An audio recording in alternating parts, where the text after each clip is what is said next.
Deadly Tarantula Girl coming to you from my private serpentarium.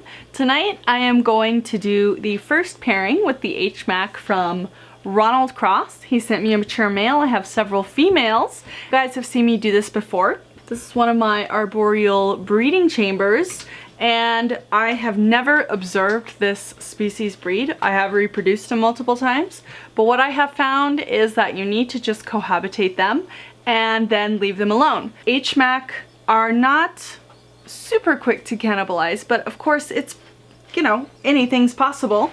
What I have found is that you typically wind up with two unscathed animals at the end, often with the female bred, if what you do is you introduce both enclosures into a larger chamber with some kind of structure in between them and allow them to come in and out of their enclosure with the lids off.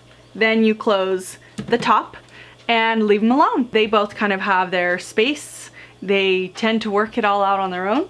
Occasionally a male does get eaten, but I don't think I've ever had a male HMAC get munched. I'm pretty sure about that. But the fun part is getting him in there. Let's get started. It is now time to open the breeding chamber and introduce the animals. What I do is unscrew the lid, set it down, and then pull the lid off.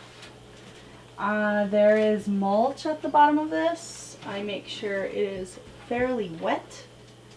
And then I also, this is just like a thing I do, I put the lids down in there so they don't get lost because I'm a busy person and what do you know, sometimes the lids get lost if they're separated. So again, just gonna unscrew her lid gently, set it down, and then remove her lid. Okay, now let's take a look inside.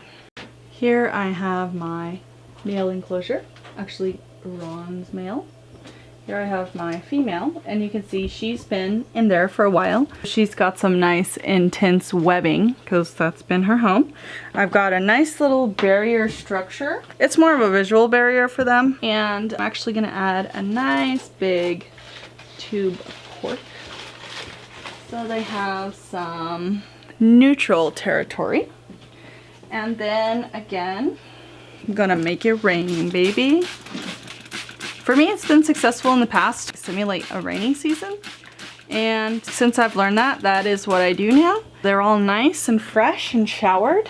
All I have to do next is to pop the lid back on and then leave these two lovebirds alone in the dark. I do make sure to always have multiple nets handy because, as you guys know, HMACs are one that can run and be crazy. For your safety and the safety of your animal. Fish nets!